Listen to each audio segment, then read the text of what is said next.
I still remember the day I first stepped through the gates of the university, my suitcase in one hand, my heart beating like I was walking into another world. It was the first time I had ever lived away from home. Until then, my life had always been shaped by my family's rules: what to wear, what to say, even what to dream about. I came from a home where silence was safer than expression, where my father's word was final and my mother's eyes said everything she couldn't. The idea of staying in a hostel felt like freedom, but also like standing on the edge of something terrifying. The air smelled different. It wasn't filled with the scent of home-cooked food or the faint sound of my mother praying in the background. Here, it was full of chatter, laughter, and the rustle of lives I didn't yet know. I was 26, nervous, trying to act confident while dragging my heavy bag down a long corridor that smelled faintly of paint and detergent. When I reached my assigned room, room 207, I stopped for a moment outside the door. My palms were sweating. I wasn't sure who would be on the other side, but I knew this moment would shape the months to come. I took a deep breath and pushed it open. Inside, sunlight poured through a big window, spilling across two neatly arranged beds. On one of them sat a girl, legs crossed, earphones in, tapping her pen against a shiny notebook. She looked up, removed one earbud, and smiled. "Hey, you must be my roommate," she said, her voice light and confident. "Yes, I'm Alyx," I replied, trying not to sound as shy as I felt. "I'm Selina," she said, standing up to greet me. She was everything I wasn't, effortlessly graceful, dressed in a soft pastel top and jeans that looked like they came from a designer store. Her nails were perfect, her perfume delicate, her hair glowing in the sunlight. I couldn't tell if it was confidence or charm that filled the room with her presence, but I knew instantly she belonged to a different world. The first few hours were awkward. I unpacked my clothes, simple, plain, neatly folded by my mother, while Selina arranged hers, all branded and colorful. But instead of judging, she smiled at me, helped me place my books on the shared shelf, and even offered me her extra pillow. "You'll need this," she said with a grin. "These beds are made of bricks, not foam." I laughed softly, realizing how easily she could make even simple things feel lighter. Days passed. Slowly, the unfamiliar place began to feel like a second home. Every evening, we would sit by the window, watching the sunset while drinking tea from cracked hostel cups. Selina told me stories about her life, fancy family dinners, trips abroad, and her endless arguments with her mother about studying fashion instead of business. I listened quietly, fascinated. She was bold in ways I couldn't imagine being. She spoke her mind, laughed without apology, and carried herself like she knew exactly who she was. Around her, I began to loosen up. She taught me how to style my hair differently, how to choose colors that suited my skin tone, and once, even how to walk with purpose. We shared snacks, secrets, and inside jokes that made the dull hostel nights feel alive. One night, there was a power cut. The whole building went dark, and the only light came from the moon. We sat close together, using our phone's flashlight, talking about things we'd never said aloud before. She told me how lonely she often felt despite being surrounded by people. I admitted how afraid I was of disappointing my family. She listened carefully, her face soft and warm in the dim light. "You're stronger than you think, Alyx," she said quietly. No one had ever said that to me before. I didn't realize then that a bond was forming, something fragile, delicate, but powerful. Every laugh, every shared silence pulled us closer. I found myself waiting for her messages during the day, for her stories at night. When she wasn't around, the room felt too empty. One weekend, she came back from a shopping trip with 2 dresses, one for her, one for me. "Try this," she said, handing me a soft lavender dress. "You'll look beautiful in it." I protested at first, saying it wasn't my style, but she insisted, her eyes bright with mischief. When I finally tried it on, she clasped her hands dramatically and said, "See? I told you. You look stunning." I laughed, embarrassed. But something warm bloomed in my chest. That night, for the first time in years, I looked at myself in the mirror and didn't just see a shy, ordinary girl. I saw someone who mattered to another person. We started doing everything together, studying late into the night, making noodles at 2 a.m., sneaking onto the hostel terrace to watch stars. Sometimes she'd rest her head on my shoulder while talking, and my heart would skip a beat. I tried to tell myself it was just friendship, that I was reading too much into it, but deep down, I knew this connection was something different. I caught myself thinking about her even during classes, her laugh, her perfume, the way she twirled her pen when she was thinking. The line between admiration and affection began to blur, and I didn't stop it. I didn't want to dot it was during one of those nights, when she was lying on her bed scrolling through her phone, that I realized how much my world had shifted. Everything felt calm and complete, like I had finally found my place. The walls of room 207 no longer felt cold. They carried the echo of our laughter, the warmth of our conversations, and the quiet comfort of her presence. I didn't know then that all of it, the laughter, the comfort, the closeness, was temporary. I didn't know that the same smile that once made me feel alive would one day tear my heart apart. That night, as I turned off the light and lay down, I looked across the room. Selina was already asleep, her face peaceful under the moonlight. I smiled softly, feeling grateful for her, for us, for everything. But if I had known what the future held, the silence, the betrayal, the heartbreak, maybe I would have looked away, because I didn't know that the girl sleeping across from me would one day destroy me completely. Days in the hostel began to blur into soft patterns. Classes in the morning, cafeteria laughter in the afternoon, and long, quiet nights that belonged only to me and Selina. What started as companionship began to feel like something deeper, something I didn't yet dare to name. We grew inseparable. When she wasn't around, the room felt heavier, emptier. Her presence had a way of brightening even the dullest days. She'd wake me up by throwing a pillow at me, tease me about my messy handwriting, and insist that I needed more color in my wardrobe. Sometimes I'd just watch her talk, the way her hands moved, the way her eyes sparkled when she laughed.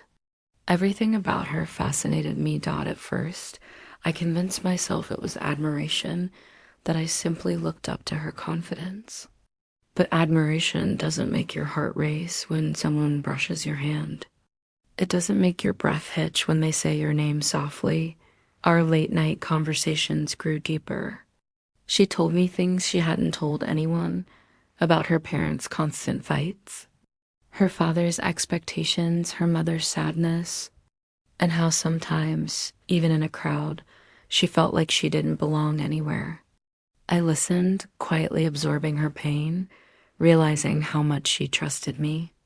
When it was my turn, I told her about my family, how love in our home came with conditions, how I'd learned to hide pieces of myself just to keep peace. There were moments when silence said more than words. She'd look at me, eyes soft, and I'd feel like she could see everything I was trying to hide, every fear, every longing. Then came the night that changed everything. It was raining heavily outside, thunder rolling through the dark sky. The hostel lights flickered, and a sudden crack of thunder made Selina jump. Without thinking, she crossed the room and wrapped her arms around me. I froze for a moment, feeling her heartbeat against mine, her breath warm against my neck. "It's just thunder," I whispered, trying to sound calm, but my voice trembled. "I hate storms," she murmured. "They make me feel like everything's falling apart." I didn't know what to say. I just held her tighter, and in that moment, something inside me shifted. I wasn't just holding her to comfort her. I was holding her because I couldn't not, because letting go suddenly felt impossible. When she finally pulled back, she looked at me differently. Her eyes lingered, soft but searching. Neither of us spoke. The air between us felt charged, alive. That night, I lay awake long after she'd fallen asleep, staring at the ceiling. I could still feel her warmth on my skin. I knew what it was now. I was in love with her. Not the kind of love people talk about in movies, but something quieter, deeper, the kind that seeps into your bones without asking for permission. The next morning, I expected things to feel awkward, but they didn't. Selina smiled at me like nothing had changed, or maybe like everything had, and she was okay with it. Over breakfast, she reached across the table to wipe a bit of jam from my lip and laughed. My heart stumbled inside my chest. From then on, our closeness became our unspoken truth. We spent every evening together, studying on the same bed, legs tangled under the blanket, sharing snacks and secrets. Sometimes, when the hostel was quiet, she'd rest her head on my lap, scrolling through her phone while I ran my fingers absent-mindedly through her hair. It felt natural, effortless. We began doing small, reckless things, holding hands under the table in the cafeteria, brushing against each other on purpose while walking, exchanging looks that said more than words ever could. To anyone else, we were just close friends, but to us, it was more a quiet rebellion, a secret love that bloomed in whispers and glances. There was a purity to it, no promises, no declarations, just an unspoken understanding that we belonged to each other in a way the world would never accept. She would sometimes say things like, "You make me feel safe," or "I don't know why I tell you everything." Every time, it made my chest tighten with a mix of joy and fear. One night, while we were studying, she suddenly looked up and said softly, "Alyx, do you ever think about what people would say if they knew?" I hesitated. "About us?" She nodded. "I don't care," I said quietly. "They don't know what we have." She smiled, a faint sadness in her eyes. "You're brave," she whispered. But I wasn't brave, not really. I was just hopelessly in love. We started cooking together on weekends, making small meals on the electric stove we weren't supposed to have. She'd burn half of what she cooked, and I'd laugh until my stomach hurt. We'd sit cross-legged on the floor, eating from one plate, shoulders touching, hearts full. Sometimes when she'd fall asleep beside me, I'd watch her for a long time, the gentle rise and fall of her chest, the strands of hair falling over her face, the faint sound of her breathing.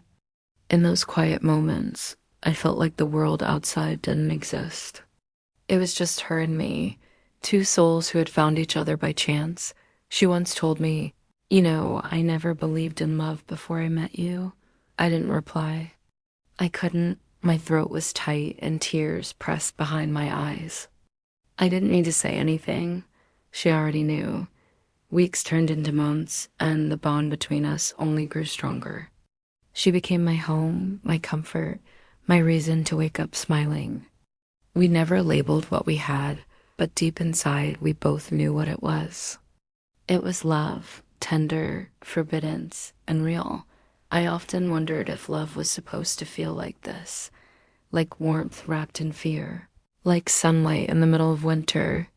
We never said "I love you," but every glance, every touch whispered it louder than words ever could. And every night before I fell asleep, I'd look at her sleeping beside me and think about how something so beautiful could exist in such a small, hidden corner of the world. I didn't know what the future would bring. I didn't think about the consequences or the judgment that might come our way. All I knew was that she was mine, at least for now. And as the days melted into nights, I realized that friendship was no longer the right word for what we had. We were no longer just friends. We were soulmates hiding from the world. It happened slowly, like cracks forming in glass before it shatters completely. At first, I thought our secret was safe. The hostel was full of girls who minded their own business, or at least pretended to.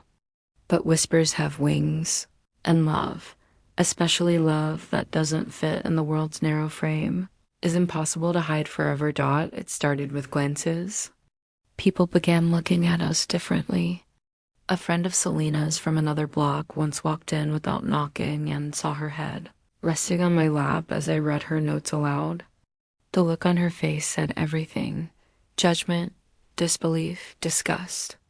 I still remember the awkward silence that followed before she mumbled an excuse and left. I wanted to believe it didn't matter.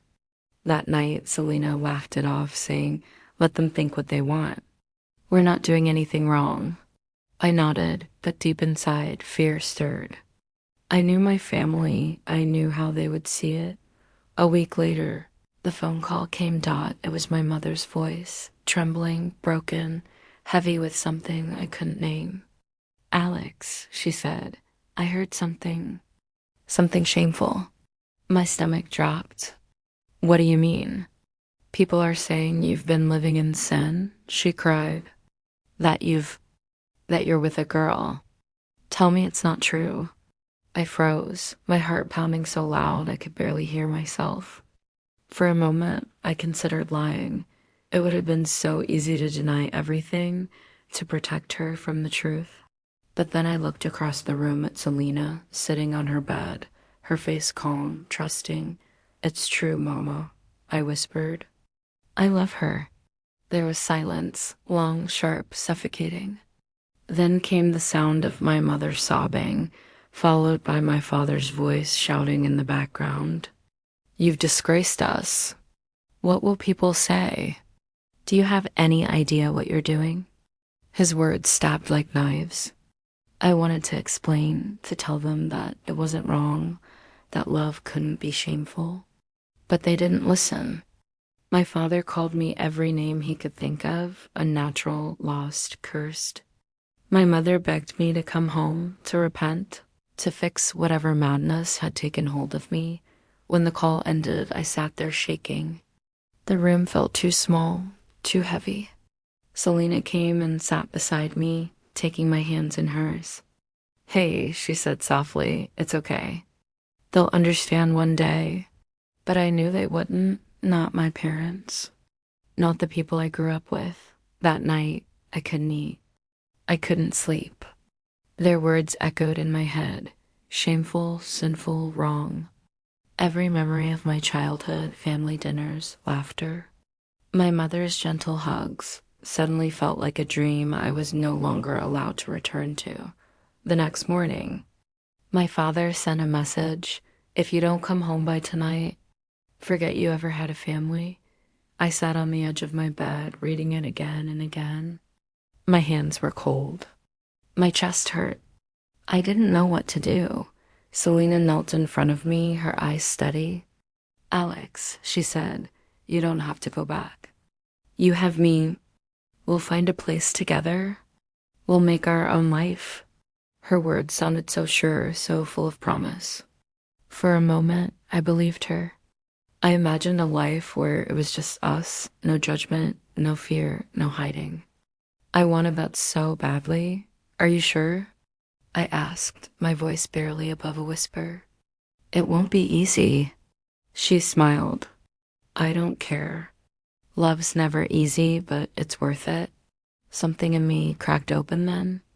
I had spent my whole life obeying, pleasing, doing what was expected.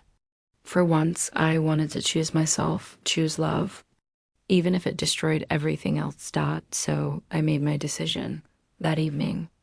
As the sun dipped low behind the hostel walls, I packed my bag. Not much, just clothes, some books, a few letters from home I couldn't bring myself to throw away.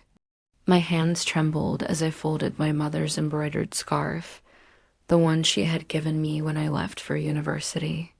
I held it for a long time before setting it aside. Selina watched me quietly from her bed.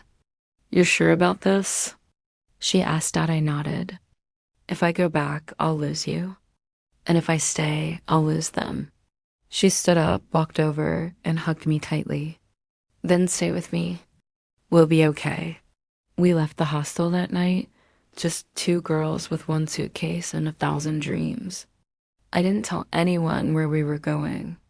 We found a small apartment on the edge of town, damp and cramped, but to me, it felt like freedom.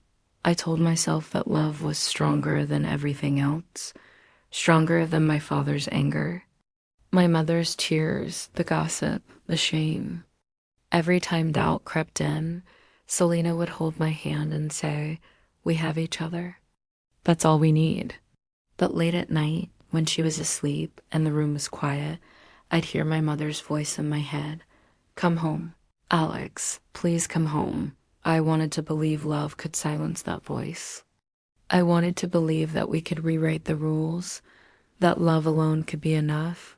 But deep down, somewhere in the corners of my heart I tried to ignore, I knew the world doesn't make room for love like ours. Not easily. I looked at Selina one night as she slept beside me, peaceful and beautiful, and a strange ache filled my chest, a mix of love, fear, and something I couldn't name.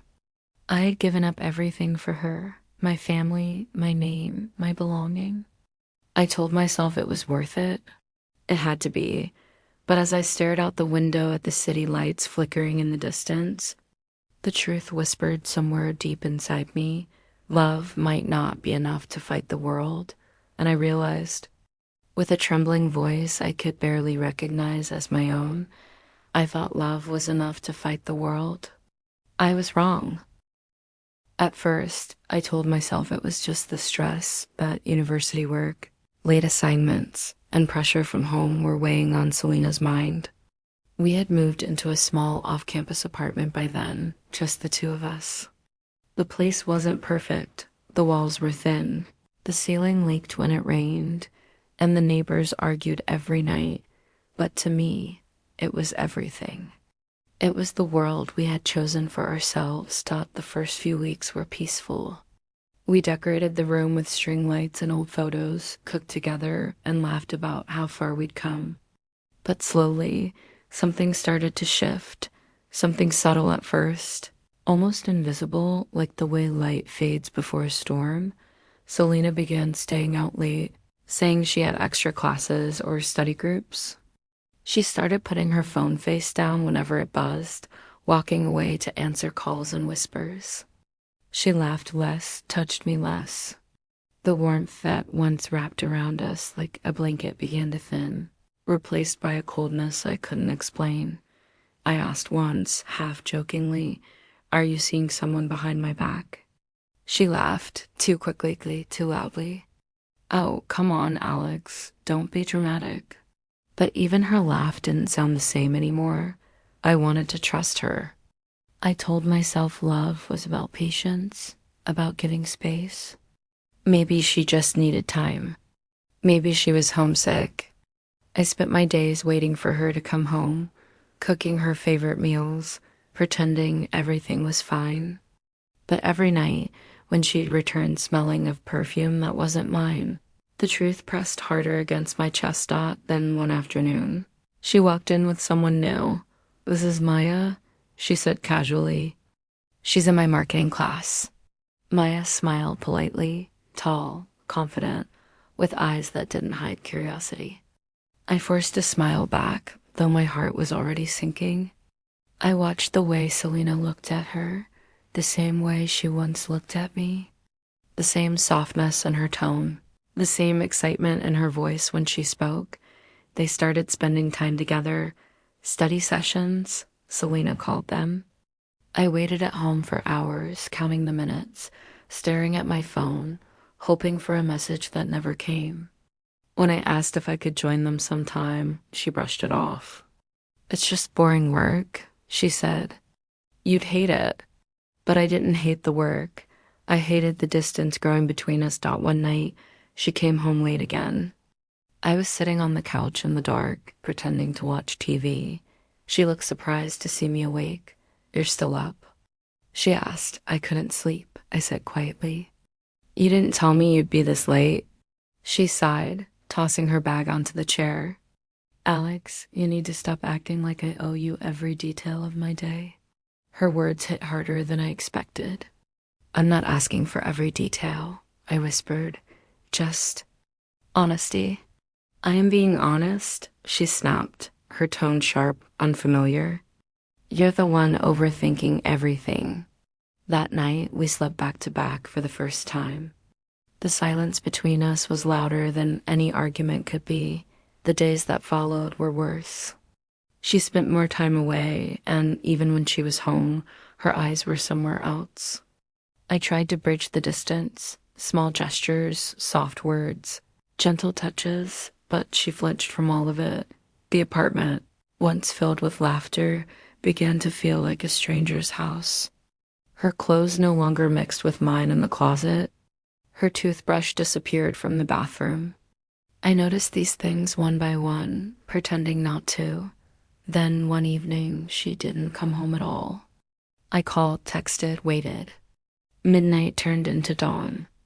I sat by the window, watching the sun rise, a hollow ache spreading through my chest. When I finally heard the key turn in the lock, I rushed to the door, but it wasn't her. It was the landlady. Are you Alyx? She asked gently. I nodded. Double quote, she came by early this morning, the landlady said. Said she was moving out. Left the keys with me. The room spun. I didn't understand. Moving out? But where? The woman shook her head. Didn't say. I'm sorry. When she left, I walked inside slowly, my hands trembling. The apartment was half empty. Her clothes were gone, her books missing, her favorite mug no longer on the table. The place smelled faintly of her perfume, like a ghost refusing to fade. On the counter lay a folded piece of paper. My heart pounded as I picked it up. It was a note, written in her familiar handwriting. Please don't hate me. I found someone I truly connect with. You'll be okay one day. I promise. That was it. No explanation. No goodbye. Just a few words that cut deeper than any scream could have. I read the note once. Then again. And again. My eyes blurred, my hands shaking as I sank to the floor. The string lights above flickered softly, mocking the stillness that filled the room. I thought of every promise she'd made. We'll be together no matter what. You're my home, we'll fight the world. And now I was alone, left behind with only the echo of those promises and a paper soaked with tears. The world outside carried on as if nothing had happened, cars passing, voices drifting from the street, but inside that tiny apartment, time stopped. I sat there for hours, maybe days. I lost track. I kept reading the message, hoping it would change, hoping it would end differently each time. But it never did.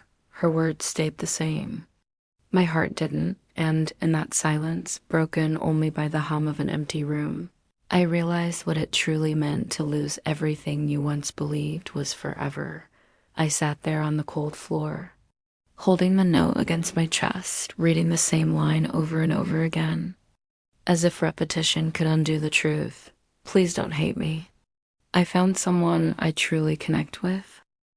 For days, I didn't open the curtains. The room stayed dark, the air heavy with silence and the faint smell of dust and wilted flowers. Time stopped meaning anything. Morning or night, it didn't matter. Everything blurred into one long ache that refused to end. I stopped going to class.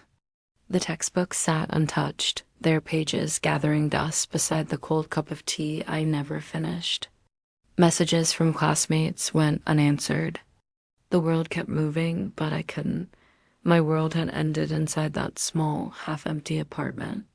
I would wake up at odd hours, sometimes gasping, sometimes crying without sound. The pillow was always wet. The nights were the worst. That was when I'd reach across the bed, half asleep, expecting to find her there, the warmth, the heartbeat, the safety, and every time my hand met only air. People say heartbreak feels like sadness. They're wrong. It's emptiness. It's silence. It's the unbearable quiet after the noise of love fades away. I tried to eat, but everything tasted like ash. Tried to sleep, but every dream took me back to her. The sound of her laughter, the way she'd rest her head on my shoulder, the little scar near her lips she hated. My heart replayed it all like a cruel movie that wouldn't stop. Sometimes I scrolled through old photos on my phone, us laughing, us holding hands, us pretending the world didn't exist. I couldn't delete them. I couldn't even look at them for long. It was like looking into another life, one that didn't belong to me anymore. My mother's voice echoed in my head, clear as if she were standing right next to me. She'll leave you one day and you'll regret everything. I used to think they were wrong. That love was worth the risk. That Selina was different. But now, sitting alone in that silent apartment, I began to wonder if my family had always known something I didn't. Guilt began to eat at me. Not just for loving her, but for choosing her over them. For cutting ties with people who raised me, who cried for me. I remembered my mother's tear-streaked face when I left, my father's silence that said more than anger ever could. I wanted to go home, but how could I? What would I say? That they were right? That I threw away their trust for a girl who walked away without looking back? One evening, I gathered the courage to visit my old neighborhood. I walked past the small bakery, the narrow lane where I used to play, the window of my childhood room glowing faintly in the distance. I stood across the street, hidden in the shadows, watching the house that once felt like the safest place in the world. My mother was watering the plants outside. My father sat on the porch, reading a newspaper. Nothing had changed, and yet everything had. I wanted to run to them, to fall into their arms and say I was sorry, but my legs wouldn't move. I didn't belong there anymore. So I just stood there, watching from a distance until my eyes blurred with tears. Then I turned away, the sound of my mother's soft humming fading behind me. Back in the apartment, the silence felt heavier than before. The walls seemed to breathe sadness. I started talking to myself, to the walls, to the ghosts of what used to be. I kept wondering what I had done wrong. Was I too quiet? Too needy? Too much? Or maybe not enough? I tried calling Selina once, then twice, then more times than I could count. Each time, the call went unanswered. Eventually, the number stopped working altogether. I wrote her messages I never sent. I miss you. I forgive you. Please come home. But home didn't exist anymore, not without her. Nights turned into weeks. I lost weight. My eyes looked hollow in the mirror. I barely recognized the girl staring back. The one who once laughed easily, who believed love could conquer everything. Now I was just surviving, breathing because my body refused to stop. I sat by the window one night, the city lights flickering like distant stars. Somewhere out there, she was living her life. Maybe smiling, maybe holding someone else the way she once held me. And I was here learning how to live without her, how to exist in a world that no longer felt mine. People say time heals. Maybe it does. But time also forgets, and I wasn't ready to forget her. So I let the silence become my companion. The kind that doesn't ask questions or make promises. The kind that simply exists. In that quiet, I started to see the truth I had been avoiding. I didn't just lose Selina. I lost the version of myself that believed love could save me. The one who left her family, who trusted too much, who dreamed too deeply. The one who thought she was enough. And as I sat there, wrapped in darkness, staring at the faint reflection of my own tired face, a whisper escaped my lips, a confession only the night could hear. I lost her. But I also lost myself. Years passed. Slowly, softly, like the fading echo of a storm that had already done its damage. I'm not the same Alyx who once believed that love could conquer everything. I no longer wait by the phone or replay old memories until they hurt. Life has a strange way of teaching us lessons we never asked for, and somehow those lessons shape who we become. There was a time when I couldn't even say her name without breaking. Now I can look back without anger, without trembling. It took years to understand that love, no matter how beautiful, can still wound you deeply, and sometimes that wound never fully closes. It just becomes a scar you learn to live with. I still remember her laughter, the warmth in her eyes when she looked at me like I was the only one that mattered. But I also remember the silence that followed, the empty bed, and the ache that refused to fade. Those memories coexist now, love and pain, light and shadow, but I've learned to let them. Because pretending they never happened would mean erasing a part of myself. Healing didn't happen all at once. It came in quiet moments. The first morning I woke up and didn't cry. The day I smiled at my reflection again. The time I walked past our old cafe and kept walking without stopping. Each small step was proof that I could survive without her. I went back to my family after almost 2 years. I expected anger, rejection, maybe even silence. But when my mother opened the door, she didn't say a word. She just pulled me into her arms and cried. That moment broke me in a different way, not from pain, but from forgiveness. It was then I realized something profound. Sometimes the people who seem hardest on us are the ones who love us the most. My family hadn't tried to cage me. They had tried to protect me from a world I wasn't ready to face, from a heartbreak I didn't yet understand. Now, when I think of Selina, I don't think of betrayal. I think of lessons. She taught me how it feels to be seen, how it feels to be loved, and how it feels to lose both. She showed me that not everyone who says they love you knows how to stay. And that's okay. Not every love story is meant to last forever.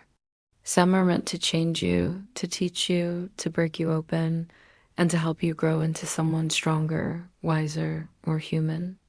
I learned that love without respect is emptiness, that love without loyalty is just a temporary dream, and that no matter how much you give, if someone isn't ready to receive it, you'll end up bleeding alone.